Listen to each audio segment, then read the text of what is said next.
Sa kasalukuyan daw po ay pinapaklir ang helipad dyan sa Senado. May darating bang naka-helicopter? O ano sa tingin nyo, attorney? May nabalita ba kayong ganito?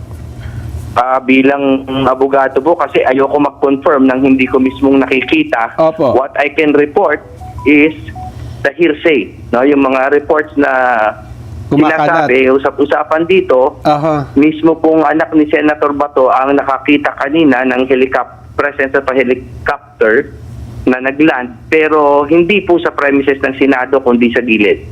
Ayun. So we do not know what to make of that. Aha. Pero ang isa pong fact, meron pong fact na may nakapasok po na NBI agent disguised as members of the press. No? Aha. So yun po, fact yun. Hindi po yun chismis. So with the circumstances taken together, syempre kami po ay mas lalong nag-iingat. No? Because we are syempre obligated to Senator Bato to protect him and to the Filipino people to prevent another miscarriage of justice. Mm-mm.